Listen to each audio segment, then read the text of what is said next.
السلام علیکم معزز سامعین، آج میں آپ کے لیے بلال کی 30ویں قسط کا پارٹ 2 لے کر آئی ہوں۔ اس سے پہلے کہ ہم شروع کریں، برائے مہربانی آپ چینل کو سبسکرائب کر دیں اور بیل آئیکن پریس کر دیں تاکہ آنے والی تمام اقساط آپ تک بروقت پہنچ سکیں۔ شکریہ۔ قبا۔ انہی دنوں میں نویں ہجری میں فتح مکہ سے کچھ عرصہ پہلے بحرین سے 13-14 آدمیوں کا ایک وفد رسالت مآب صلی اللہ علیہ وآلہ وسلم سے ملنے مدینے حاضر ہوا تھا۔ اشج عبد القیس نامی ایک چاق و چوبند نوجوان اس وفد میں شامل تھا۔ مسجد نبوی کے پاس آ کر اس نے اپنے قافلے کے اونٹ ایک طرف بٹھائے اور سب اونٹوں سے سامان اتروا کر نہایت سلیقے سے ایک جگہ رکھوا دیا۔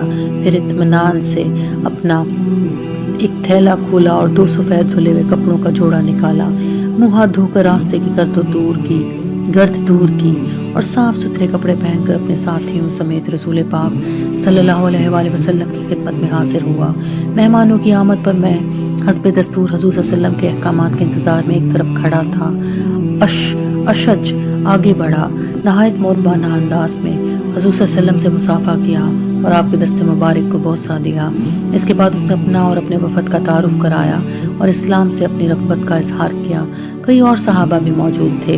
سرور کائنات صلی اللہ علیہ وسلم نے اس کی باتیں سن کر مسرت کا اظہار فرمایا اور پھر اس نوجوان کو غور سے دیکھتے ہوئے فرمایا، تمہاری 2 خصلتیں ہیں جو اللہ اور اس کے رسول کو پسند ہیں، ایک حلم اور دوسری وقار اور تمکنت۔ اشج نے کلمات تشکر ادا کرتے ہوئے ان سے پوچھا، یہ دونوں خصلتیں مجھ میں بطور تصنع ہیں یا فطری اور جبلی؟ رسول اللہ صلی اللہ علیہ وسلم نے مسکراتے ہوئے فرمایا، نہیں عبد القیس نہیں، اللہ تعالیٰ نے تمہیں پیدا ہی ان خصلتوں پر کیا ہے۔ اشج عبد القیس نے اللہ کا شکر ادا کیا اور اپنے قافلے سمیت اسلام کے دائرے میں داخل ہو کر اہل مجلس کے دلوں میں ہمیشہ کے لیے اپنا نقش چھوڑ گیا۔ حضور صلی اللہ علیہ وسلم کے حکم کے مطابق میں نے فردن وفد کے تمام اراکین کو تحفے تحائف دے کر رخصت کیا۔ اس کے چند ہی دنوں بعد ایک عجیب و غریب وفد مدینے پہنچا۔ یہ بنو تمیم کے لوگ تھے۔ مختصر وفد تقریباً 10 آدمیوں پر مشتمل، نہایت غیر روایتی انداز میں مسجد نبوی کے قریب حضور صلی اللہ علیہ وسلم کے حجرہ مبارک کے پیچھے کھڑے ہو کر بآواز بلند حضور صلی اللہ علیہ وسلم سے مخاطب ہوئے، اے محمد باہر آؤ تاکہ ہم آپ سے مفاخرہ اور شاعری میں مقابلہ کریں۔ ہم وہ ہیں کہ ہماری مدح زینت ہے اور ہماری مذمت عیب۔ شور سن کر میں باہر نکلا اور حضور صلی اللہ علیہ وسلم کے حجرے میں جا کر انہیں اس وفد کی آمد سے مطلع کیا۔ حضور صلی اللہ علیہ وسلم ایک لمحہ خاموش رہے اور مجھے ظہر کی اذان کا حکم دیا۔ اذان ہوتے ہوتے وفد مسجد میں داخل ہو چکا تھا۔ حضور صلی اللہ علیہ وسلم بھی نماز کے لیے تشریف لے آئے۔ نماز ظہر کے بعد وفد کی طرف سے ان کے خطیب عطار بن حاجب نے نہایت فصیح و بلیغ انداز میں اپنے قبیلے کے مناقب و محاسن بیان کیے۔ نبی کریم صلی اللہ علیہ وسلم نے جوابی خطبے کے لیے ثابت بن قیس انصاری رضی اللہ تعالیٰ عنہ کو فرمایا، جواب ہو چکا تو بنو تمیم کا شاعر زبرقان کھڑا ہو گیا اور اپنی قبائلی مفاخرت کا قصیدہ پڑھا۔ تمام حاضرین اس صورتحال سے لطف اٹھا رہے تھے کہ آخر یہ ایک فصاحت اور زور بیاں کا مقابلہ تھا جس پر عرب جان دیتے تھے۔ قصیدہ ختم ہوا تو حضور صلی اللہ علیہ وسلم کے اشارے پر حسان بن ثابت رضی اللہ تعالیٰ عنہ تشریف لائے اور جواباً ایک نہایت مرصع قصیدہ فی البدیہہ پیش کیا۔ قصیدہ کیا تھا؟ ایک تخلیقی معجزہ تھا۔ سب حاضرین بے حد متاثر ہوئے، یہاں تک کہ مقابلے پر اترے ہوئے بنو تمیم کے شعراء اور خطیب بھی منصف ہوئے بغیر نہ رہ سکے۔ ان کی طرف سے اقراء بن حابس نے کھڑے ہو کر اعلان کیا، اللہ کی قسم آپ کا خطیب ہمارے خطیب سے اور آپ کا شاعر ہمارے شاعر سے بہتر ہے۔ یہ کہتے ہی باقی لوگ بھی اٹھ کھڑے ہوئے اور سب رسول اللہ کے ہاتھ پر بیعت کر کے مسلمان ہو گئے۔ بات کہیں سے کہیں نکل گئی۔ اس دن قباء میں مشرف با اسلام ہونے والے جلیل القدر صحابی اور اسلام کے بہت مقتدر فرزند سلیمان فارسی رضی اللہ تعالیٰ عنہ تھے۔ حضور صلی اللہ علیہ وسلم نے سلمان رضی اللہ تعالیٰ عنہ سے بہت پیار کیا، ان کو ہمیشہ اپنے گھر کا فرد سمجھا، ان کو آزاد کرانے کی خاطر رقم کا بندوبست کیا اور ان کے یہودی آقا کے باغ میں صحابہ کرام کے ساتھ مل کر اپنے ہاتھ سے کھجوروں کے پودے لگائے۔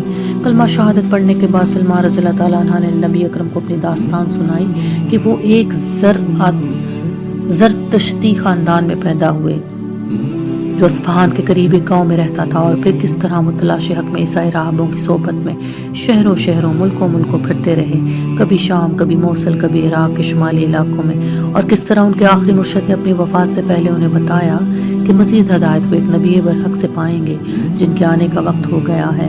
اس راہب نے بتایا کہ نبی عرب قبائل سے اٹھے گا اور دین ابراہیم کی دعوت دے گا۔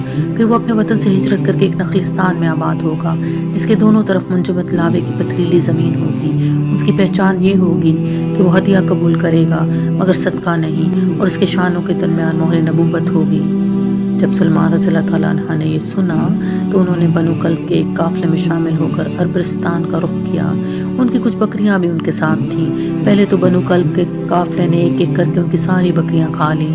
پھر جب قافلہ خلیج عقبہ کے نزدیک وادی القرا میں پہنچا تو انہوں نے سلمان رضی اللہ تعالیٰ عنہ سے مزید بدعہدی کی اور انہیں ایک یہودی کے ہاتھ فروخت کر دیا۔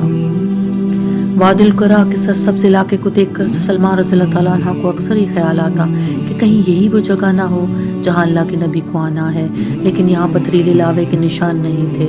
کچھ ہی عرصے بعد ان کے یہودی آقا نے انہیں اپنے ایک عزیز عثمان کے ہاتھ بیچ دیا جو بنی قریظہ کا فرد تھا اور مدینے میں رہتا تھا۔ وہ انہیں لے کر مدینہ آ گیا، جسے دیکھتے ہی انہیں یقین ہو گیا کہ یہی وہ جگہ ہے جہاں اللہ کے رسول کی آمد ہوگی۔ سرسبز شاداب نخلستان اور شہر کے دونوں طرف لاوے کے پتھروں کے پھیلے ہوئے سلسلے۔ اور پھر واقعی کچھ دنوں بعد شہر میں ایک نبی کی آمد کا چرچا شروع ہو گیا۔ اس دن جب انہیں ان کی آمد کی اطلاع ملی تو وہ کھجوریں لے کر ان کی خدمت میں حاضر ہوئے، مگر جب آنے والے معزز مہمان نے صدقے کی کھجوریں خود نہیں کھائیں اور دائیں بائیں بیٹھے ہوئے لوگوں میں تقسیم کر دیں تو وہ بے ساختہ ایمان لے آئے کہ انہیں ان کے مرشد نے یہی نشانی بتائی تھی۔ حضور صلی اللہ علیہ وسلم نے سلمان رضی اللہ تعالیٰ عنہ کی یہ داستان نہایت انہماک سے سنی اور خواہش ظاہر کی کہ وہ اپنی کہانی اوروں کو بھی سنائیں۔ مدینے کی اسی جنوبی نواحی نگری میں 3 دن کے قیام میں ہم سب مل کر ایک چھوٹی سی مسجد تعمیر کر چکے تھے۔ یہ اس مختصر قیام کی دوسری حسین یاد ہے جو دل میں یوں جا گزی ہے جیسے کل کی بات ہو۔ مسجد کے نام سے آج کل ایک باقاعدہ بنی ہوئی عمارت ذہن میں آتی ہے۔